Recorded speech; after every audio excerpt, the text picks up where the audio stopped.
to the Daoscape Arts podcast. This is part one of a three-part podcast titled The Living Word, recorded at Zarah Cafe with poet and educator Nash in Beijing, China. Chris has been practicing creating Zen-inspired poetry for most of his life in the aim of integrating his audience more deeply with nature and with one another. This episode explores Chris's transition from an academically-driven British poetry environment to a traditional Chinese one, his use of Buddhist and Daoist thinking and meditation when composing poetry, and the British cultural motifs and heroes that have influenced his own approach to writing poems.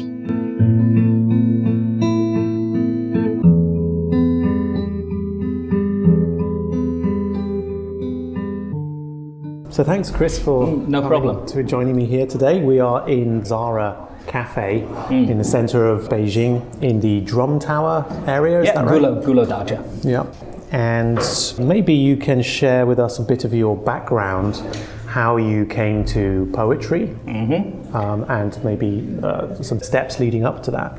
Okay, so for me, the affinity with the natural world is a really important starting point. And I was lucky enough to be born, not in Beijing, but in a tiny village in the south of England called Burley, which is in an area called the New Forest. And we lived in the last house in the village. And so we were surrounded by the natural world. And a lot of my very early experiences are about that. And so that sort of sense of connectedness to the natural world was always really important. And alongside that, I guess quite an appreciation of sound. You know, I can just remember being surrounded by the calls of birds and animals and growing up with that kind of soundscape in my mind. Did you spend much time in the countryside yourself? Or? Yeah, every day, all day. Right. Every day, all day.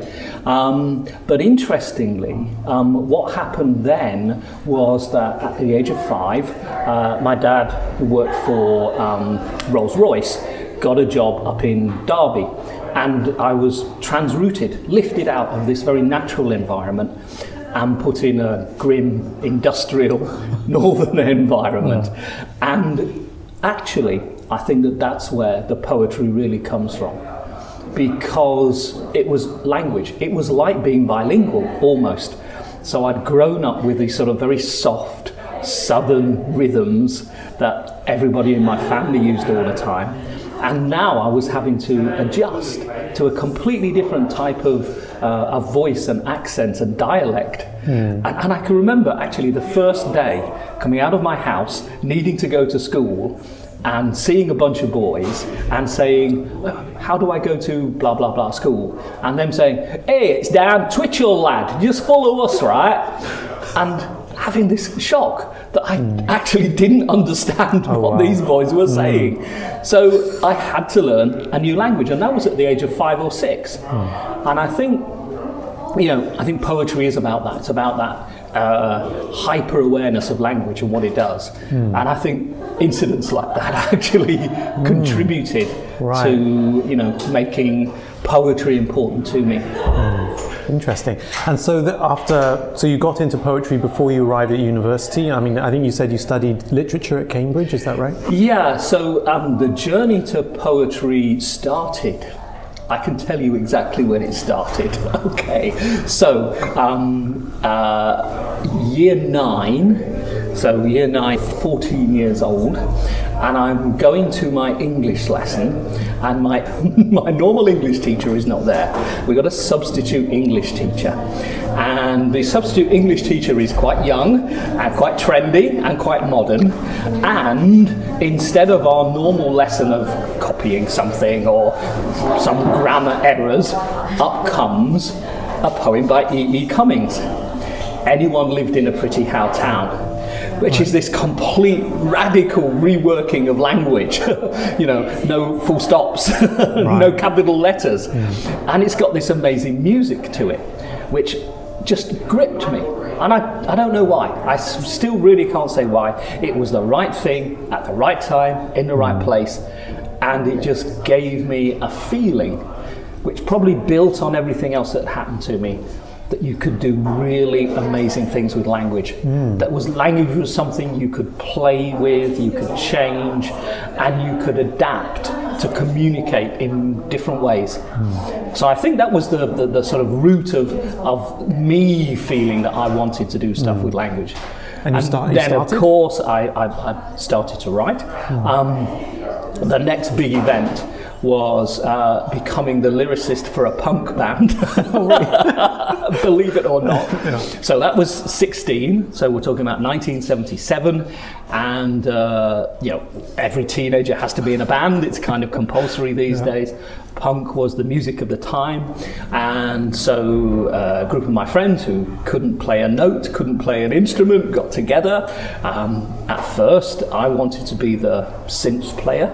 I thought synth players were really cool, and I went and got whatever synth I could afford, but my musical ability was zero, so the synth idea quickly disappeared, and they said, okay, well, we need someone to go up front, and not to sing, but just to be at the front. And so I started to write the lyrics, and I guess some of the songwriting then became poetry. Right. And one of the weirdest things that we tried to do, but I love it, I mean, it's one of my great memories, is that we took Anyone Lived in a Pretty Town and made it into a punk song. Right. And thrashed our way through it with me wailing away these lyrics. Right. So I think what that gave me was that burst of creativity.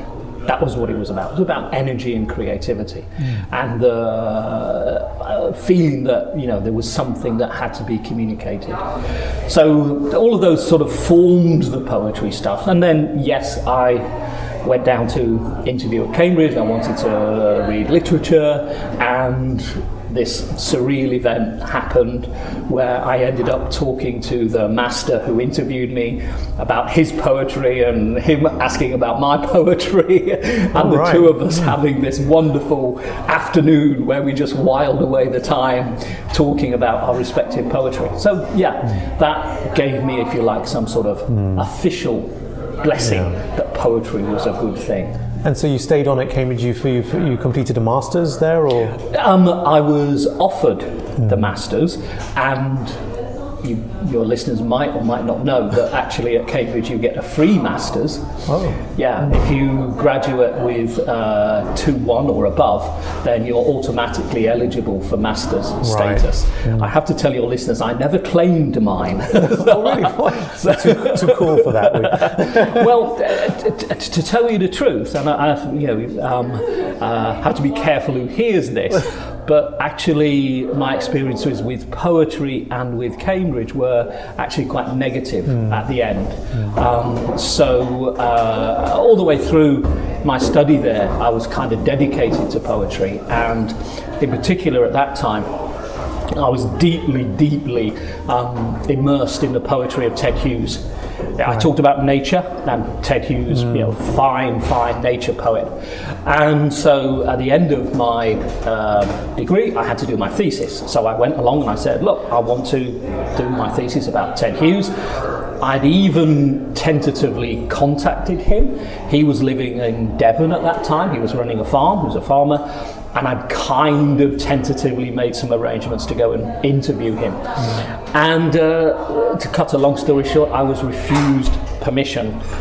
They said that there was no one who could teach Ted Hughes, and I was just shocked by this. The guy went on to become the poet laureate, now dead of course, but obviously a great influence on poetry, and to be told that no, we just can't teach you this, we can't guide you through this, was deeply shocking, but also kind of interesting for me, and sort of put me back on my own resources, if you like, that I need to make sense of this. And I think a lot of my ongoing love of poetry actually comes from that, and in a weird way, if Cambridge had said, go down and interview him and speak to him and all like that, it might have in a weird way brought my poetry to an end, because I would have met the master, and I would have achieved apotheosis. That would have been it. Whereas now I've got my own little, mission, if you like, to try and continue what I see as some of his voice and his way of seeing things. All right. So you've been practicing composing poetry yourself since graduating from university? Well, since the tiny seed of writing these punk lyrics, I guess, I've been composing something. But then, I suppose another important experience was that after Cambridge, what I decided to do was to go and live in Italy. So I went to live in Italy for 2 years. And again, I loved being immersed in another language. I kind of had a little pact with myself that I wasn't going to meet any English or Americans, any English speakers for the 2 years that I lived there. And I did. I just sort of immersed myself in Italian friends, Italian family, and learned the language to a pretty good level. And I think that experience of living inside two cultures and two languages is also part of the poetry as well. But then, I had to get a job, and I was pretty serious about my job. I was a teacher, so I had to give up a lot of time.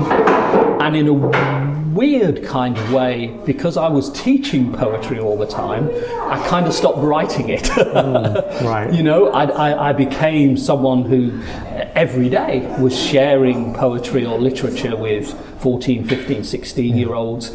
And that kind of took all my energy, if you like, almost. Yeah. That was enough. So would you say at the moment your poetry is a solid practice? And if so, how long has it been a kind of practice for you? Yeah. So the solid practice came back when I came to China 6 years ago. So I'd kind of finished my teaching career. I'd become a head teacher. I'd kind of given everything that I could to education, and I was drained, absolutely drained. I have to tell you, I had a kind of a breakdown. I sort of lost any sense of what I was doing. The politics of education in the UK really just crucified me, if I can use that phrase. Exhausted and drained, I sort of staggered out of that, spent a year trying to find my way and see what I was going to do next. And luckily got the call to come to China, and that's revived my poetry. In a very simple sense, I now have the time and energy and space to write, which I didn't when I was pursuing education as my vocation. But also the environment, the language, the culture of China has reignited my passion and my love for writing. Interesting. I want to ask you, because I think some people, when they're met with poetry or poets, they feel a little uncomfortable. They feel, I remember I didn't really get it, what poets were trying to do, when I was younger. What do you think about that, and what would you say to someone who says, poetry is just a load of nonsense, it's just people, assuming a posture and then trying to sound clever? Have you got a kind of response to that? Yeah, this is so important for me, Tristram. This is at the heart of what I'm trying to do, if you like. So remember that my this background in writing lyrics and songs for bands, of course, those are all about an audience and making sure that you're bringing an audience with you. So I've never been at all interested in that kind of remote ivory tower approach. I was very struck at quite an early age by a poet called Adrian Mitchell, incredibly popular poet from the sort of 50s, 60s in the UK. And one of his poems is, why do most people ignore poetry? Because poetry ignores most people, which I think has got a Zen-like wisdom about it, with that turning around that word ignore. And so in my own writing, what I try to do is not to water down the content. I think the level of thinking is critical. There's got to be something important to say, but the poet's job is to make it accessible, to make it as widely available as possible, and to break down barriers, not to build barriers between herself or himself.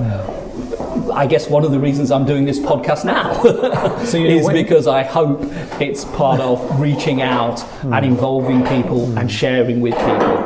do you think maybe poetry needs a kind of reformation in terms of like its place in terms of its place in traditional Western society? Or wow, I would love to be part of that. That's my dream. You know, I think that what has happened is that, and I can say this from a Cambridge point of view, is that poetry has been academized. Poetry actually historically was the songs of the common people, the language of the common people. And as we know, one of the great things about poetry in China is that it is popular. You know, the ordinary people know Li Bai and Doufu, and those things were actually songs that everybody sang, that children in school still learn and enjoy. And I think that's part of the reason why I'm in love with the poetry culture here, because it is so different from that very limited, academized tradition that we have in the UK. So let's talk about your website. You have a website where you put your poetry online, and you've called it Dao Now. Yes. And underneath it says, do the Dao. Oh, yes. Why did you choose these titles for your website? Okay, wow, that's a very long story. So I have been interested in Buddhism and Zen probably since the age of about 17, 18, and you know, like most teenagers, you start to ask yourself some pretty deep questions about what's going on and why it's all happening. And I'm not quite sure about the trigger, but there was definitely something that led me in the direction of Buddhism. Certainly nothing within my family. There was no family influence there at all. It was my own journey, if you like. And that led me to reading of as many books as I could find. And within that, Zen seemed to me the form of Buddhism that spoke to me. And I guess what it was about was the spontaneity of the Zen approach. Do you have an appetite for spontaneous poetry, or do you practice that yourself, or do you have aspirations? I was practicing it this morning, waiting for you outside the cafe. What I've found as a poet is that the Zen wisdom is a seed from which poems can just appear. So a Zen thought will be in my mind, and then language starts to form around that, and there's a kind of an interplay all the time between the guiding wisdom and the words that want to dance to the wisdom's tune. Very nice. And I'm very appreciative of that, and it's something I try to feed, to nourish by more and more reading, to try and expand my understanding, and to feed it as many forms of words and ways of expressing as I can.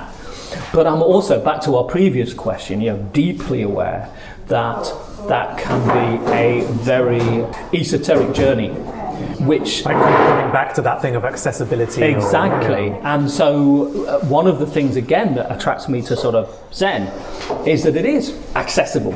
It's not a hidden mystery. In fact, the masters say that as soon as you try to hide it in mystery, you've lost it. It's gone. And of course, at the heart of that is a kind of a poetry as well. The koan are poems. They are teasers that actually have, for me, resonances with, believe it or not, punk song lyrics, because they've got these twists and these turns in them. A punk song set out to shock its listeners into a new way of thinking.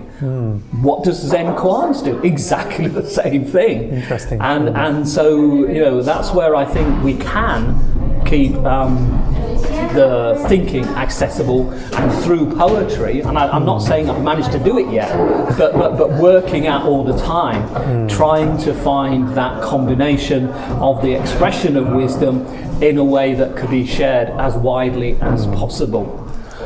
And so you've called your website Dao now and Do the Dao because you're encouraging people to... Precisely, because what could be more, in a sense, like a popular song lyric than Do the Dao. Right. But now, of course, the do is really important in there because, Dao is not something that you think. It's not.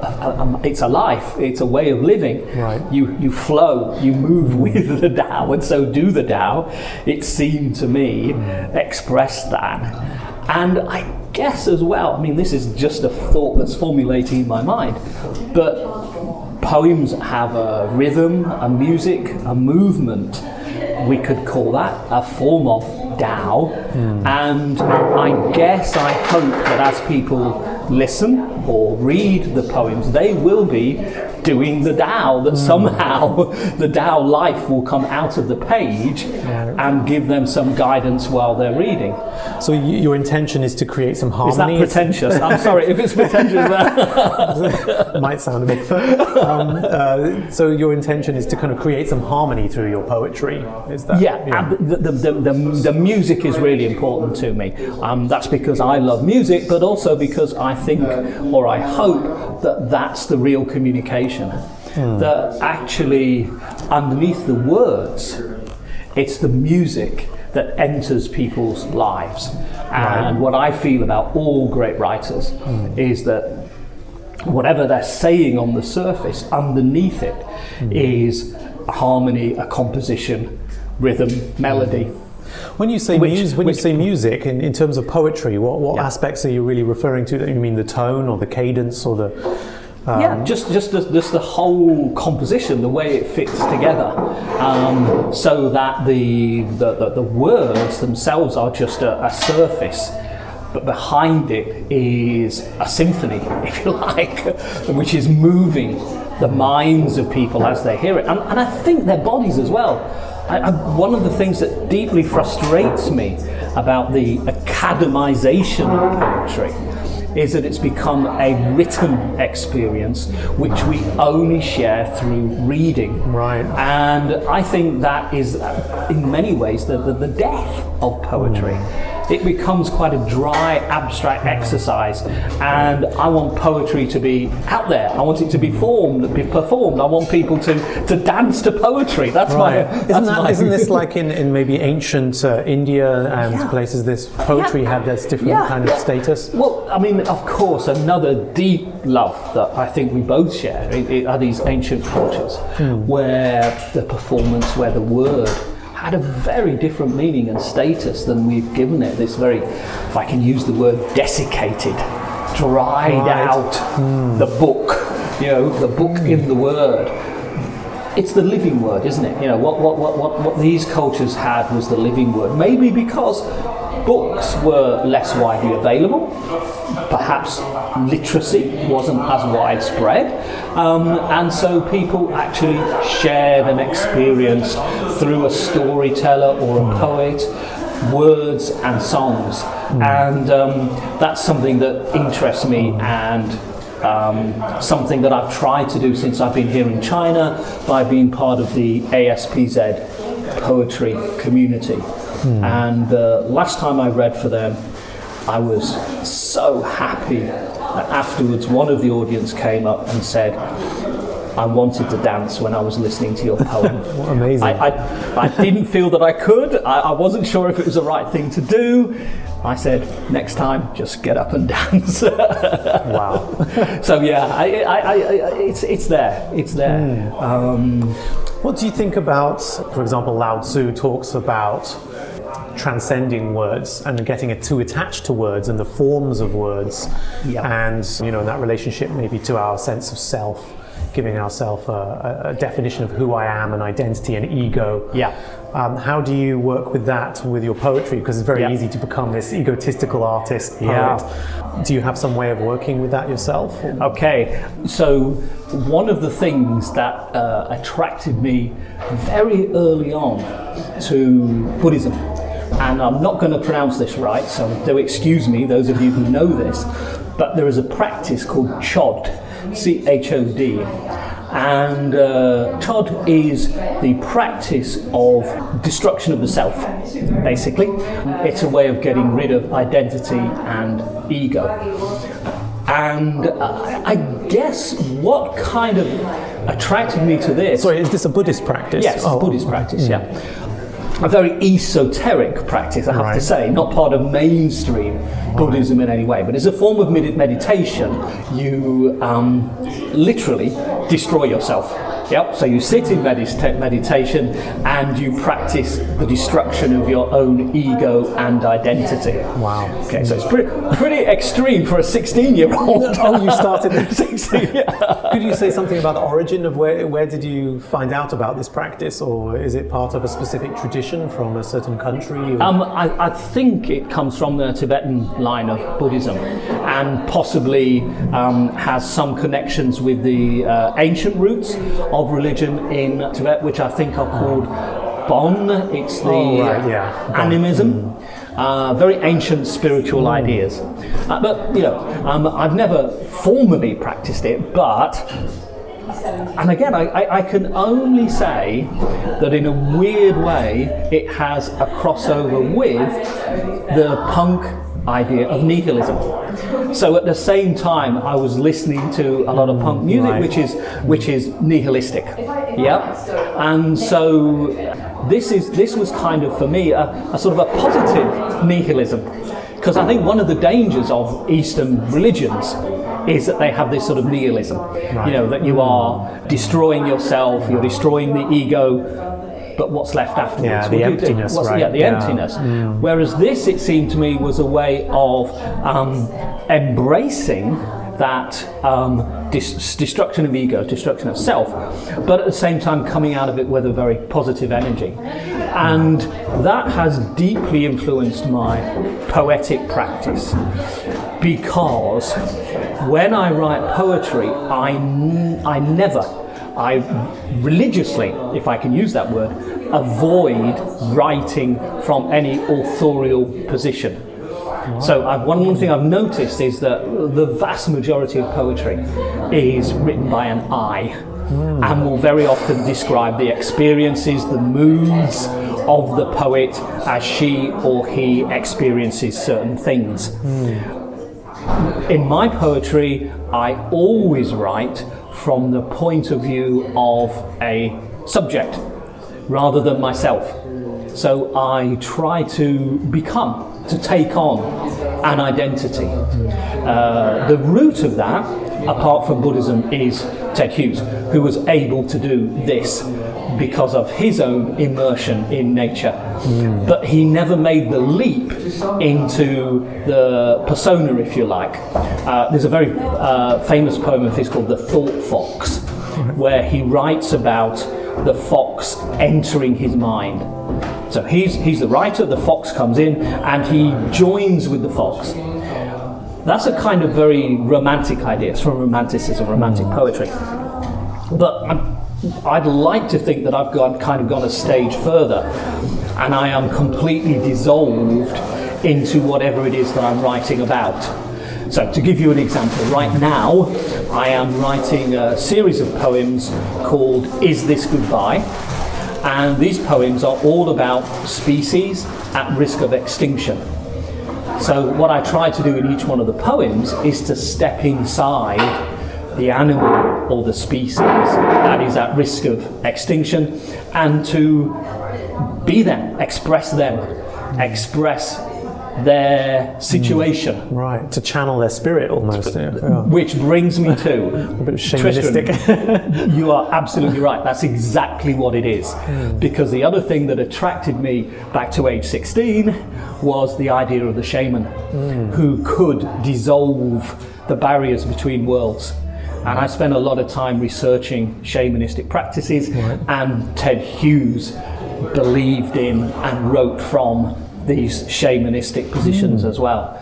And that's why in my poetry now, what I try to do is it sounds ridiculously pretentious to say to be a shaman, but that is what I do. I try to connect people with animals, nature, in radical ways, that are very different from I saw daffodils, which is the Wordsworth thing, to what is it like to be a daffodil? Yeah, sure.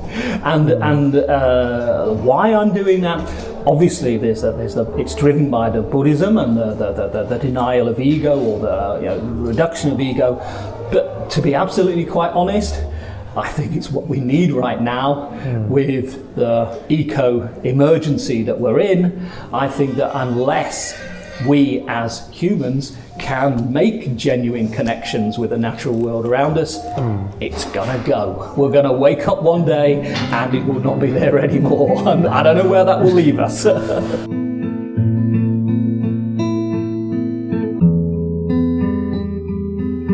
This is the end of podcast 4, part 1, The Living Word, with Chris Nash, which is continued in part 2 of this series.